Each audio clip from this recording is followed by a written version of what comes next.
Ladies and gentlemen, welcome back to the Finstep Asia Edge podcast, talking about things in Web3, fintech, and all things digital in finance. Today with me is the CEO and co-founder of WealthRyse, Mr. David Lee. We've known each other for a while, and he's been Very long time. one of the key players in fintech and wealth tech in Hong Kong. Comes with a very distinguished background. David, welcome to the Finstep Asia Edge podcast. Delighted to have you on. Well, Musheer, thank you very much for having me, and thank you very much, the subscribers of this channel. You should really subscribe. This is a great channel, and you get to learn more about what's going on. And there's a lot of eloquent and poignant,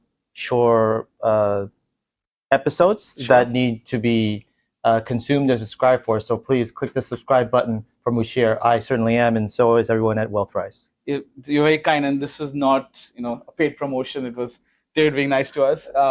David, do you want to introduce the audience to your journey? Right, you've had a distinguished academic profile, then journey in financial services broadly.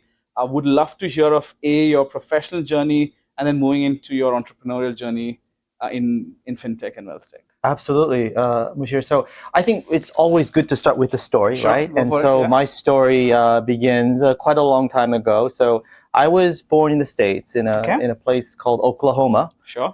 which like the musical, it's a very sprawling plains-like Dust Bowl land, and there I grew up, and I stayed there for 12 years. Because of the fact it was a bit remote. Yeah. I probably was the only Asian there. All right. Okay. Only Korean there, actually. And most of the times I was mistaken for an American Indian, especially when it was the summer months where you had to get really tan. Sure. And that was sort of the only other, I guess, similar type of features that people had. So that was a bit interesting. Okay. But it always kept to what I think has been one of the pillars of my life, is to try to connect different cultures and different areas of expertise and experience. And of course, lo and behold, after I had grown up there for 12 years, I moved back to Korea because obviously my parents wanted me to learn Korean, and I know how it is with parents. They want you to learn about your culture and sort of where you came from, and it was great, but unfortunately I didn't speak a lick of Korean, and my Korean's not that great anyway, but I was thrown into an all-Korean school, an all-Korean male school, boys' school, which was not very very accommodating. I mean, obviously there was the usual of episodes of trying to be tough enough, and obviously because it's an all-boys school, it was a bit rough and tumble. But I think that really hardened and made me more resilient, because obviously you want to try to succeed and try to survive. And then of course, then to make it harder, my parents sent me back to the States alone to go to college, and then go to college at UCLA, which was great. The scene was great in Westwood, and then of course, like all Asian parents, they want you to be a doctor or a lawyer. And so, I picked law school because it was only 3 years, not 7 years. I was lucky enough to get to Harvard, and I stayed there for 3 years, graduated, and became the traditional Wall Street corporate lawyer. So I had an office facing the Statue of Liberty. I think it was the best office in the whole place, and you had it to yourself. But then, of course, a partner called and said, listen, we like your language skills, we like your background. Can you help us develop an office in Asia? So I said, well, but I want to come back. And so he said, no, don't worry. It's only going to be 6 months. We'll have you back.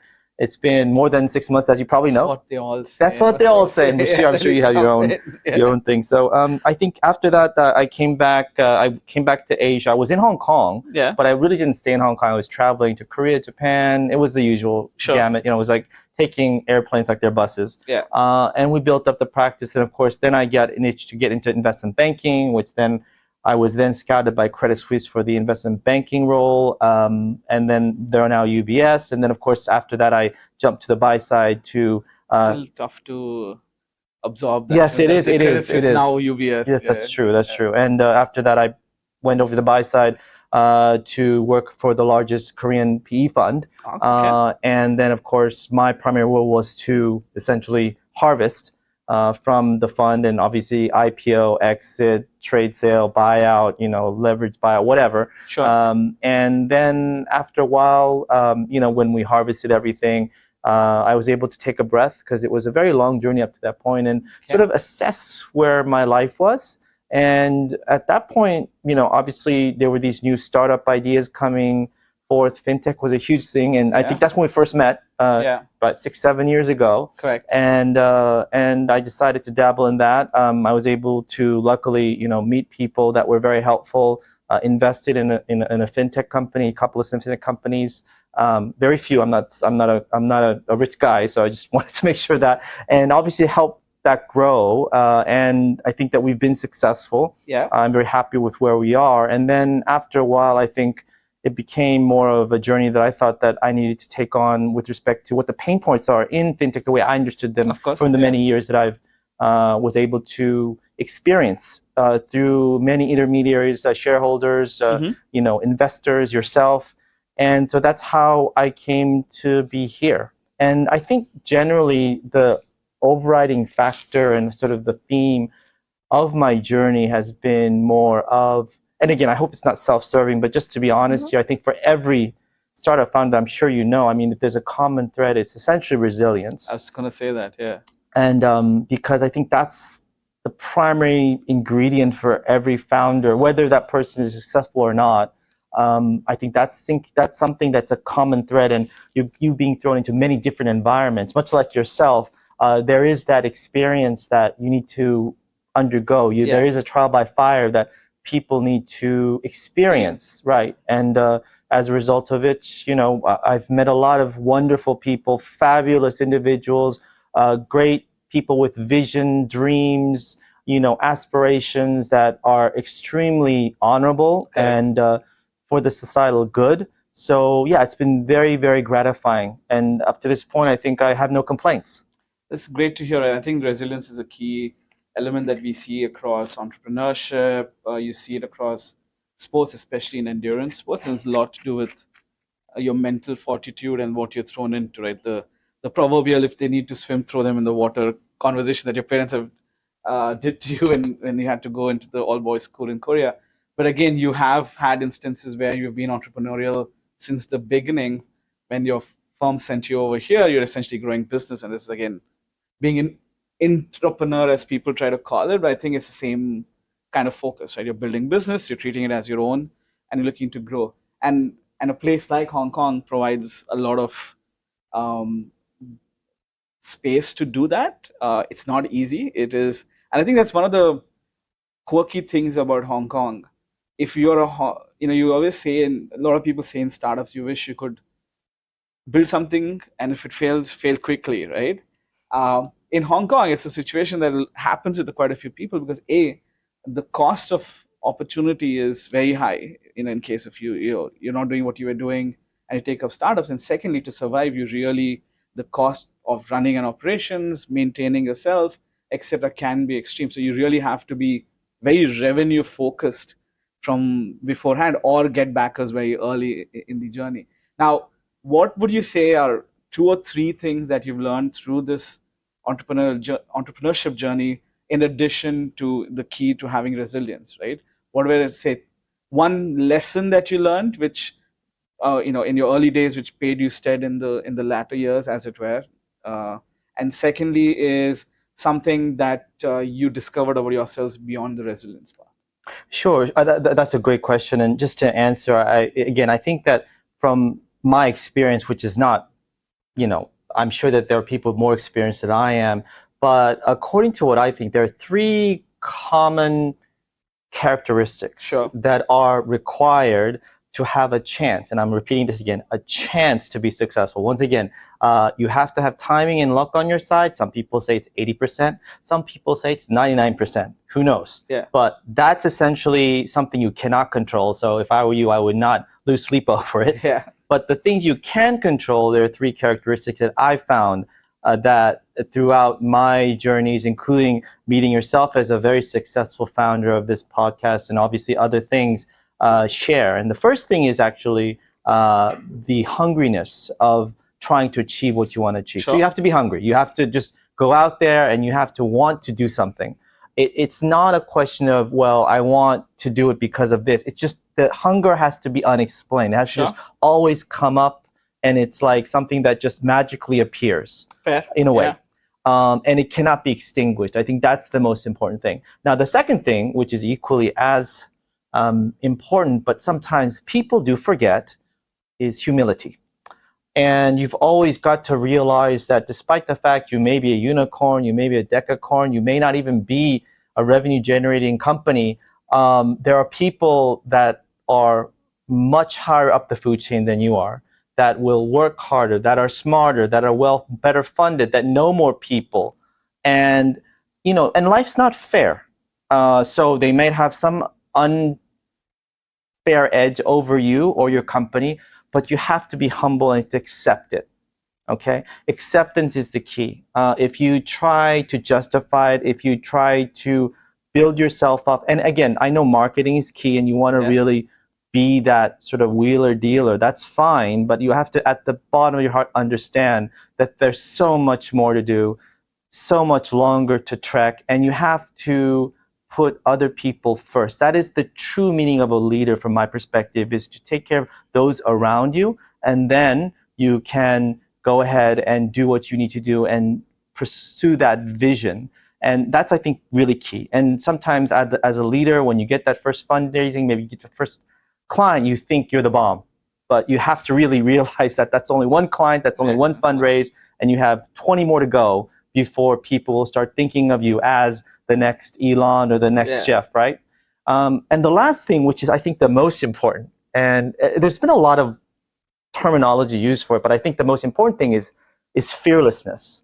Yeah. No matter what you think deep inside when you are at home, just before you go to bed, and you're closing your eyes and sort of imagining all the things that went wrong and all the things that will go wrong tomorrow, which we all do. You have to be fearless, and you have to double down on yourself. No matter what people tell you, no matter what anyone tells you, you have to really be committed to your vision. And believe me, life is going to throw you not just a curveball, but essentially a monkey wrench that will be aimed directly at your face. And you're going to have to take that blow again and again, sometimes multiple times each day, each hour, each minute. And every single time you're going to have to get up.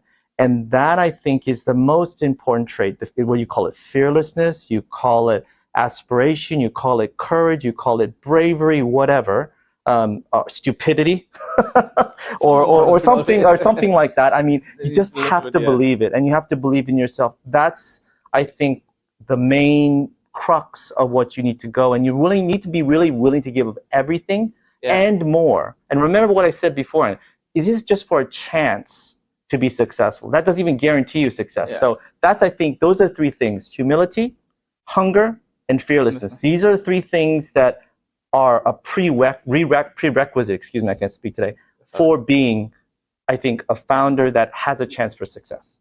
I think you've hit the nail on all three, right? And that goes with your underpinning theme of resilience across that. And to be resilient, you need to work hard, you need to be humble about where you are, you need to have that fearlessness, courage, as it were, and you build up. I'm going to take this opportunity to give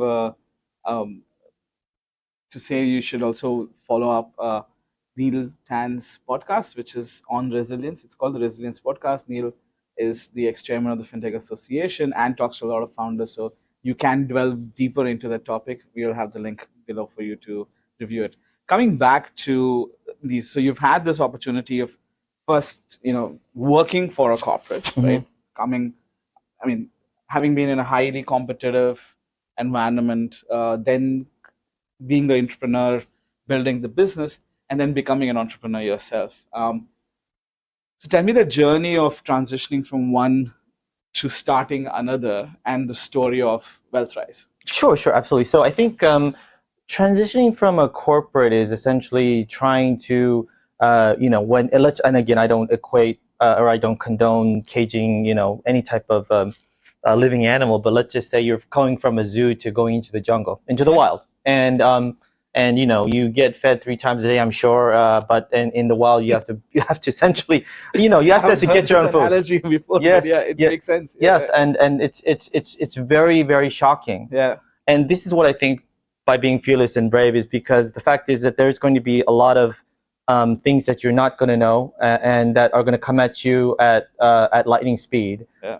And you just have to be brave and courageous to be able to do that. And I think that most people from starting from a corporate to going to a startup, I think the most important thing is to understand and really be convinced of your vision. Sure. Without that, I think it's going to be very difficult. If you're going, for instance, well, I have no choice, or, I want to make money. And I know that, and believe me, I've been guilty of the same thing, so I'm not accusing anyone of anything else. But if you do it that way, I think you'll find that the tank the gasoline in your tank is going to be very, very low in a very short amount of time. So I think it's really just important to understand what that vision is. And more importantly, and I wish I could have thought of this and understood this a bit more, is it's not just yourself because you're making the choice, but those that are around you, your loved ones, your family, your friends, your kids, people that rely on you, their lives are also going to be affected. So that's also something that I'm sure people will consider. Yeah. But that's also something that I think you just really need to be at peace with, because in the end, it is everything that you have and more to be able to do that. So I think that is, the transition. And again, being filled with hope is great, but you also have to prepare for the worst. Yeah. And that's just reality. But that's not to say that if you live or continue your corporate life that somehow it's going to be better or there's something there. Because again, do you really want to be, 60, 70 and sort of play the 3-word game, coulda, woulda, shoulda? Again, that's essentially what you're thinking about, right?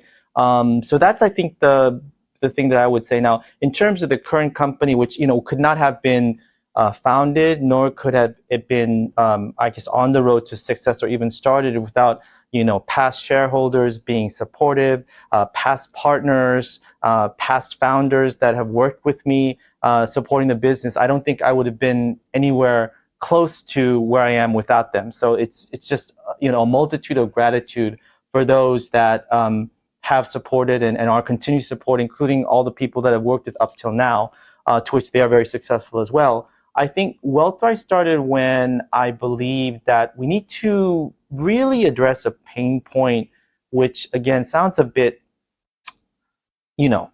ordinary, but again, I just want to make sure that we understand this, is that people work and people make money, but what's the whole point of that? Essentially, it's to ensure the future. Fair. Yeah. And let's not talk about wealth or finances at this point. Let's just talk about the future and how people need to be happy in the future. And one of the tenets to happiness is fulfillment, both from a materialistic perspective, not the billions of dollars, but just to be able to provide for yourself and your family. I think that's the key journey of why we're here. We believe in the fundamental right that people deserve to get some type of guidance in how they live their future. Now, whether they choose to listen to it or not, that's obviously their decision. But at least the access to that should be equalized. And that's the whole point of ESG. And I would argue, in fact, that fintech, and maybe I could be, this could be controversial, but I don't think it is. ESG, for example, and I think that a chairman of a very famous financial group said this as well. ESG, S stands for sustainability. Yeah. And that's what's more important in terms of sustainability than your private wealth, than your well-being. And I think that is what we're trying to help. Now, that being said, who are we trying to help? Well, there are a lot of people out there that are very nice people that have a lot of good intent and have good relationships with other people and our ability to advise people, but they don't have the tools to properly do that. And these are financial advisors. Correct. Right? And my view is that why can't we help them? And instead of trying to usurp or think that maybe technology is jumping one step ahead of them, help them do this. Now, again, this is not a new paradigm. It's not a new way of thinking. But we have this new thing called artificial intelligence. Yes. That has suddenly taken the world by storm. Not necessarily new Gen AI more so, but artificial intelligence was what? 1950s. That's Kind of, yeah. before, way before our time, thankfully. Yes. That started, and now it's at this point where there's a critical mass. And what I believe is that the financial advisor has this great relationship, has this ability to persuade people, but he or she needs a product. He or she needs some type of way to transmute that advice into something that is quantitative, that appears to make sense. So, and also that the financial advisor can understand. And you can do this through artificial intelligence and the program and the neural network that we've built at WealthRyse. And that's all we do. I mean, that is our specific pain point. As much as I would love to say we can solve world hunger, cure diseases, all this stuff, I think those are grandiose promises that certainly will require a visionary, probably much more visionary than I am. But for me, the most important thing right now, let's start at the basic steps. There are people that want to help people, but they need a tool to help them. And we want to be that tool. We want to be that sales tool to be able to make sure that that person can provide the best advice possible to his or her clients. And we can do that through leveraging artificial intelligence that we've built, that's proprietary, that's based off of a tried and true system that's been scientifically cited, that's being used by various asset managers.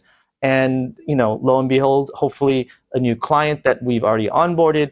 And that's sort of where we are right now. And that's the story of WealthRyse. I'll stop there. No, it's great. Look, I think in most of the world, as wealth increases, as we see more affluence across the emerging world and the global south, as it's coined, right? You are seeing more and more people looking for financial advice because most people are not necessarily very confident of an understanding of the investment landscape, right? And they want somebody qualified to do it. However, the data flow has changed significantly from where it was, and your styles were fairly vanilla even 25, 30 years ago, pre.com. Now you have so much big data analytics coming in. We also saw about a decade ago, or a few years back, the rise of the Robo-Advisors, right, which is more for the retail market, not necessarily for the mass affluent or HNIs or for IFAs. However, success of Robo-Advisors has been mixed at best, I would say. There have been a very handful, if any, who have done really well at scale across the world, not just in this part of the world. How would you differentiate a Robo-Advisor, which is purely, more an artificial intelligence, smart algo advisor for the retail versus how your tool behaves and how it supports IFAs? All right. Again, just to kind of distinguish for the audience in terms of how the tools work. Of course. So I guess more precisely, we're a B2B2C company. So essentially, we don't go directly to the client. Correct. We're not a robo-advisor. And to put it quite simply, we want to empower the advisor. I think the robo-advisor in itself serves a purpose. It's a very simple tool. It's for people that want to just no muss, no fuss. But again, you've got to realize, and I'm going to just take an example here. So generally, I'm just citing some reports here. So according to Bain & Co. in 2020, private wealth is probably about 130 trillion US dollars now.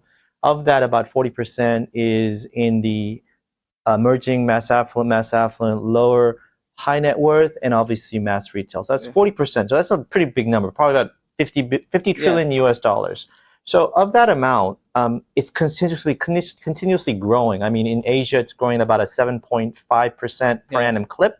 So why is it growing? Well, because people need to save. Why are people saving? The most important thing is retirement. Correct. So if I have retirement and 20 years later, I need this egg to sustain me when I'm 120 years old, because that's how long we're going to live. I mean, technology is growing by leaps and bounds.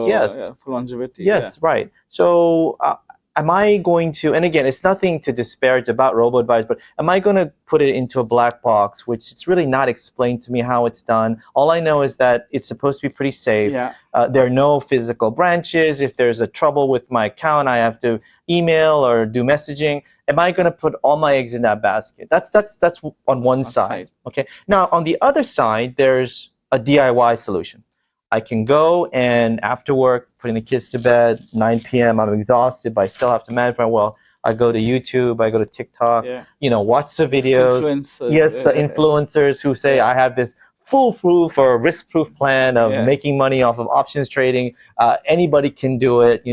Again, maybe it's true, maybe it's not. And then you have to sort of figure out how that matches my portfolio. What are these things, and whether they really do make sense for me. And I do this every night for a couple of hours, and I have to go back to work at 6 a.m. or 7 a.m., wherever that is. That's true. You can do that as well. But what we're trying to do is, what about the middle part? What about all these financial advisors? There's a couple of 100,000 of them registered throughout Asia, not including China, and they are able to do this. It's their fiduciary duty to help you. Correct. But the point is that they just don't have the tools to do it. And I know that technology is super sexy, and the fintech is technology, but the human element, it's ingrained in our DNA. It's just like, if I were to say tomorrow, all the doctors in the world retire and there's only robo-doctors, would people be comfortable? Even if I could tell you empirically that robo-doctors are even more accurate than human doctors, would people be comfortable? I don't know. I mean, some people would, but most people would say, well, I just need a bit more time to get used to that. Now, there may be a time when AI will take over financial advisory, and the person we talk to is a robot to plan our financial, well-being, but not now. I don't think it's not today.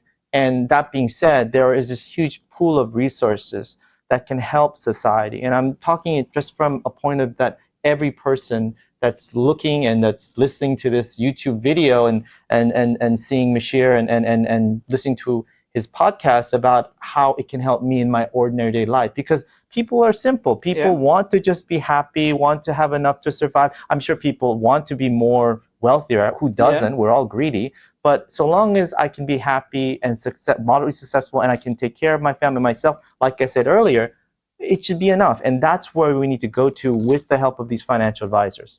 Now, you've made a very pertinent point there, right? It's the human touch, and why we still see for wealth management for the ultra high net worth being very still high touch in terms of human participation. The second thing, in terms of having the tools for IFAs who've largely been using their own experience or speaking to a few people, so limited knowledge in terms, while with AI and on top of a big data layer gives them more opportunities to present to their clients in the best interest of their clients. True. The fiduciary duty. And you've spoken about how AI is also now becoming part of our daily life, right? That's right. One of the big hypes we've had over the last year is on Gen AI, while WealthRyse is using neural networks, and it's predictive AI versus Gen AI. So would love, I know it's a slightly more technical piece, but worthwhile for our audience to understand that difference and the maturity of one over the other. Sure.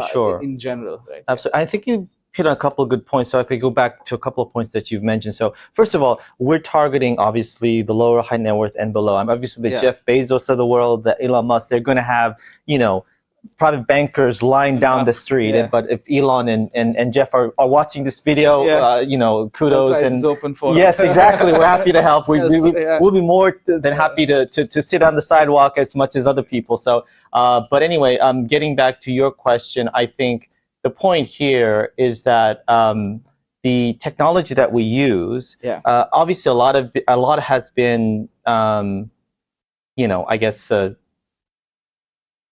trumpeted about Gen AI, about ChatGPT, about them understanding. But you got to realize that you have to have for financial. I mean, if you ask ChatGPT any question, it's more of curiosity. It's more of to educate yourself, and whether it's right or wrong, I think it's not that pertinent. But when you're talking about financial outcomes, even in the regulatory realm, you don't want to falsify or have information that's essentially, hallucinations, which is a big problem with these types of AI tools. So we want to make sure that, first of all, our data is very specialized to finance. Just like if I think, if you want to teach, a robot about medicine, you would want to make sure that medicinal data or data about the human body is much more specialized. That's the first thing. You want to make it up to date as well.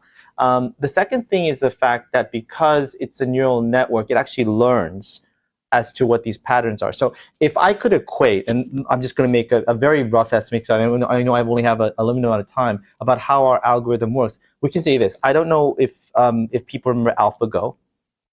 Sure. which was the computer that essentially beat a Korean Go player a couple of years back. And what the technology entailed was that AlphaGo was essentially built on a logic that was very old, that is very old, but it's still very effective. And what it did was every single time there was a move that was made, the AlphaGo computer actually calculated back all the different multiverses in terms of how the game would end up based on the move that it would make. And it would then choose the most, the move that had the most probability of success based on an end game. That's what it did. And the reason why AlphaGo was successful was because it had the computing power to compute this within the 2-3 minutes, deadline for each move, or the time period for each move. So it essentially tried to extrapolate the best possible outcome by making the next move. I'm hoping I can explain that correctly. I explained that correctly. Our algorithm, our neural network, essentially, there's an end outcome for a portfolio, whatever the return is on a predictive basis.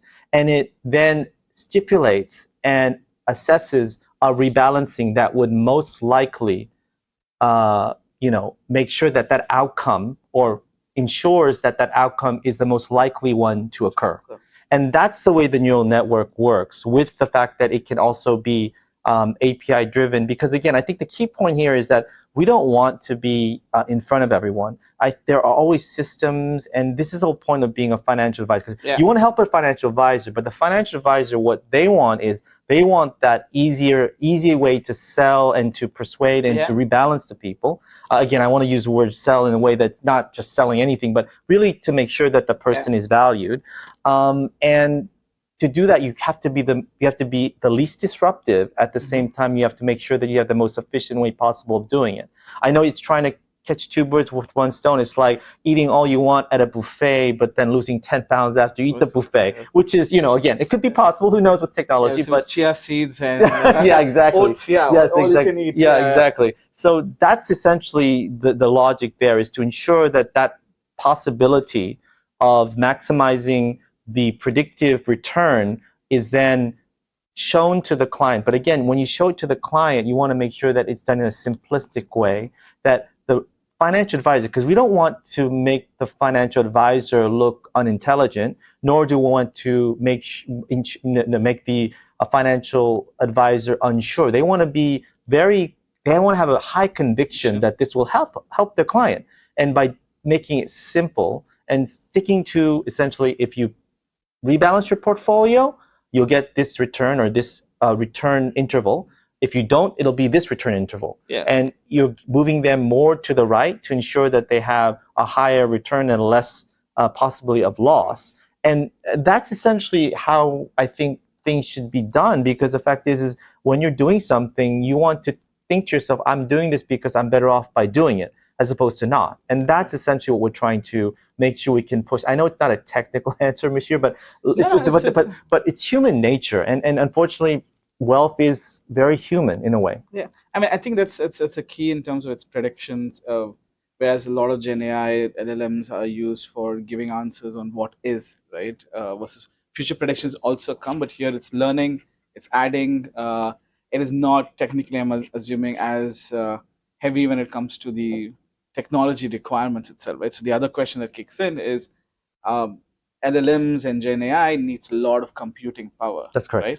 So when you are serving IFAs or organizations that have a large number of IFAs, that question comes in: is how easy is it to integrate with existing systems, but B, how challenging is it in terms of the computing power? And I won't go into the expensive part of it, but just in terms of how complex is it, and is it easy for people to plug in and run and not have too much resources being consumed, and for you guys as well? Yeah, I think that's the that's the $64,000 question. That's a silver bullet, essentially, is to make it as simple as possible while being as effective as possible. And I think that's the reason why, again, we can do a whole segment or 10 segments on the neural network and the artificial intelligence. And I think that really is something that's interesting, but in the end, does it help or does it solve the problem? I think that's the more important question here. Correct. Yeah. And I think that for us, we have to make it simple enough that anyone, my mom, your mom, the generation before us, maybe people that are just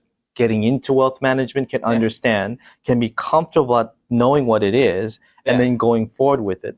Otherwise, you're going to see a lot more. And there's a reason why people are always, and again, I'm not saying this is a bad thing, but cryptocurrency is big. All these single product types of bets are big. And the reason why is that it's simple. People understand. I mean, they're aspiring for that big return, but obviously they also need to understand the loss as well. But I don't think there's a clear balance or a view on that. But by making portfolio rebalancing as simple as buying a product, I think that's the operative word here.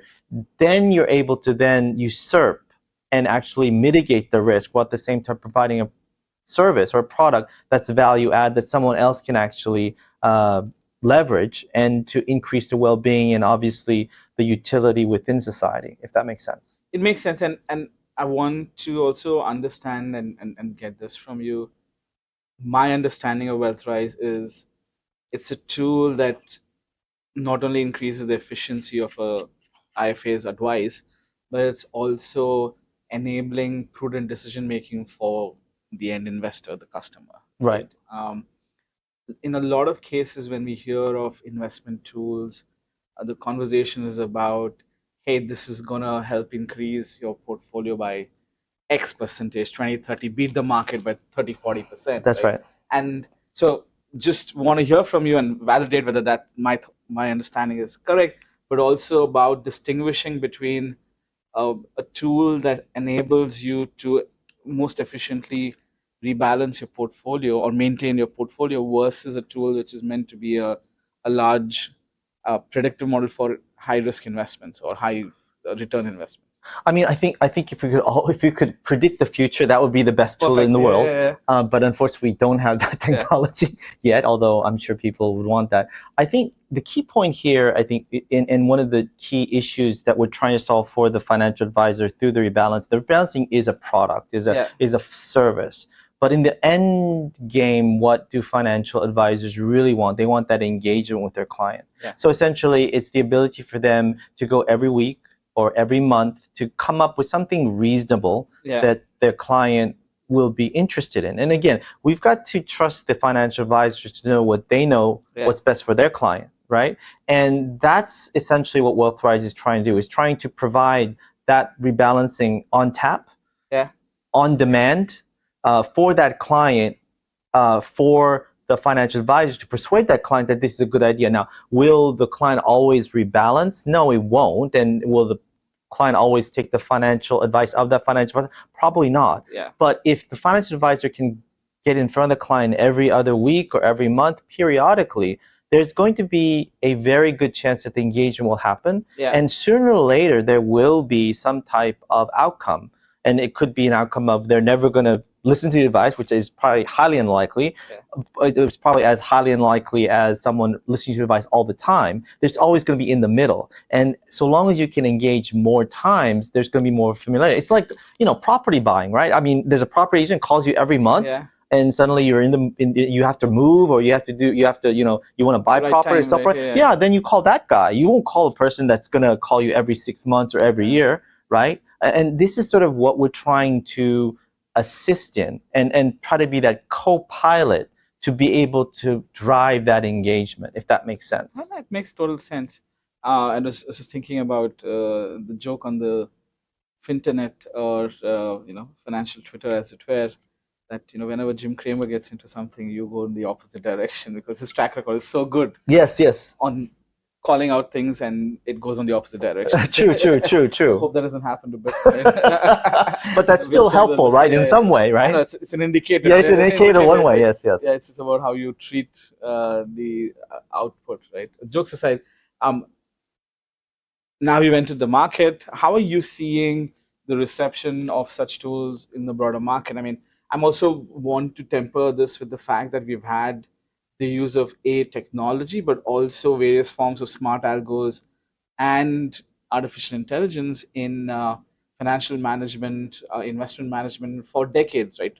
Millennium Capital, one of the first ones to start deploying it, but there's a whole host of others who have successfully used, and many of the major investment firms now use algos, etc. Right?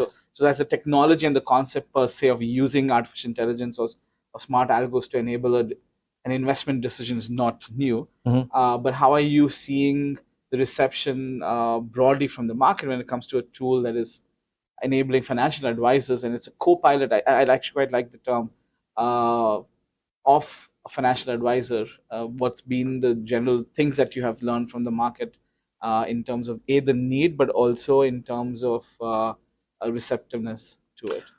I mean, I think first of all, everybody's interested in AI because it's always everywhere, Correct, right? But I think that the efficacy is really based on the use cases that are involved. I mean, AI, our AI now is like electricity 130 years ago, right? I mean, when electricity first came out, electricity itself in it was not valuable, but what it did and how it helped power the Industrial Revolution, to do all of these things was quite paramount and quite significant. So I see AI in that field. That's the reason why I think you said it right. There are a lot of AI tools out there, but do they really have a purpose? Do they serve something that is a pain point that can resolve certain issues? And again, we're still in the very early stages, nascent stages. There's a lot of hype about it. But I think the key point is, can we help this problem, which is essentially that you may have these algos and people have been using for all the time, which you're right, but they've always been very complicated. You had to have a rocket scientist practically, interpreting what they mean. But unfortunately, I don't know about yourself, but I don't know that many rocket scientists, right? And there's still people that can help you, but they also need to have a helping hand in understanding it. And if you're able to simplify it to the point where there's maybe 2,000 different parameters that could be important for the most complicated and most sophisticated hedge fund in the world, but you can make it to the point where it's only the 10 or 15 factors that are the most relevant for the everyday person that really wants to just ensure stability for his or her future and his or her family's future, and wants someone to help him or her. I think that's the difference in terms of how we're using it and the technologies that's there. It's that adoption. And the only way you can adopt it, unfortunately, is if people understand it. And to understand it, you just simplify it. And as you simplify it, people get more acclimated and they get more used to it. And as it becomes part of their journey, then it becomes part of that engagement, which again will build that trust. And that's the key term here when it comes to advisory, right? Fair. And then you have a very qualified co-founder who has built one of the world's largest asset managers. Well, we want to say the name, but a lot of stuff he's done with them, and now bringing that experience is also bringing. I mean, a lot of times about IFAs or financial advice is about experience and knowing those 2,000 parameters, right, and knowing what are the right ones to kind of build for the tool as well is something that's important. I think in financial management, fintech in particular, there's certain things that don't need necessarily deep expertise in finance. But I do believe when it comes to investment management, wealth management, having that experience makes a big difference because you can then make those right choices in terms of the products you want to build or how you structure the product. Right? True. How do you see taking this experience that you have with both of you founders and building, this is your second major wealth tech startup that you're building in. What are your predictions in terms of where the market is heading and how this industry is going to evolve over the next 5 to 10 years in parallel to what we're seeing with the growth of Gen AI and LLMs? I think that first of all, I'm going to state the obvious that obviously AI will take a larger share of the automation. Correct. That's going to be done in terms, I'm sure, of data aggregation, data processing, essentially trying to cull the data in a way that's a bit more efficient. So that's obviously going to happen. In terms of AI replacing human financial advisors, I think it's probably unlikely that it's going to happen immediately. It may happen soon, but it's not now. And so that's why it's important to have this intermediary step for people to be able to access this. Otherwise, there's really no value. I think the way that this will enable, I think AI, what it will do is it'll be the great equalizer. It'll enable people that have an interest but didn't have access to resources to be able to have this knowledge base and to be more educated.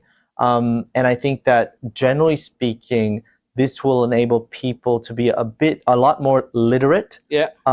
and much more informed about things that are going on in a way that's simplified Sure. and that they can understand. Because I think that's the way I look at it. Because when people talk about rebalancing, it's like going to the doctor. It's like, I have to do it, but it's not like it's not like the top 10 thing I want to do on my wish list here. And if I can avoid it, I will. I think AI will be able to, and I'm just taking a stab here, make it much more palatable for the consumption of this type of advice to happen.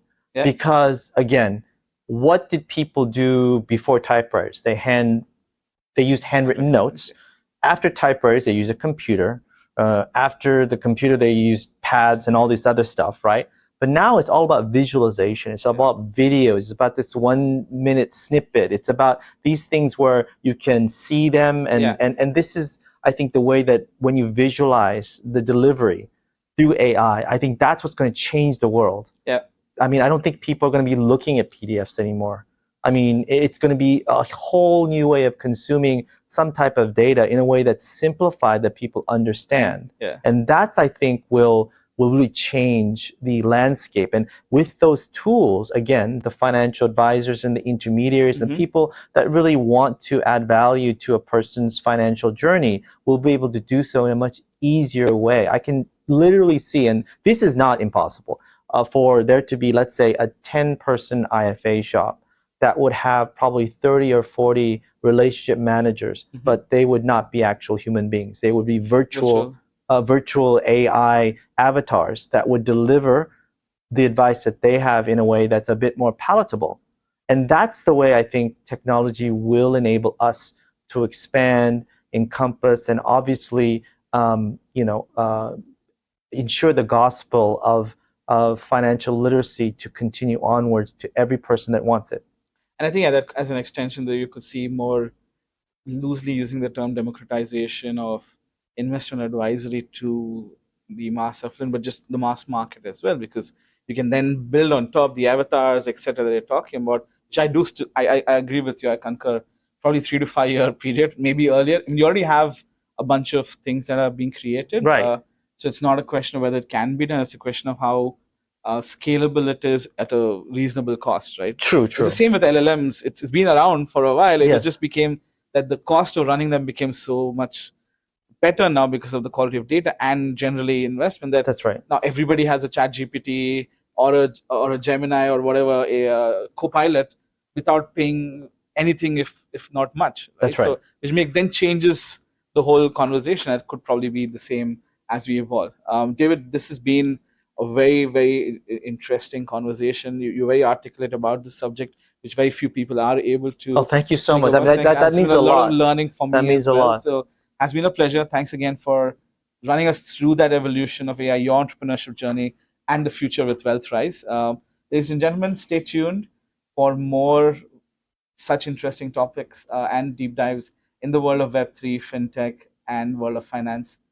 Like, subscribe, and follow us for more. And once again, thank you, David Lee, co-founder and CEO of WealthRyse. Thank you so much. Thank you so much. Thank you. Thanks a lot, David. Thank you. Thank you.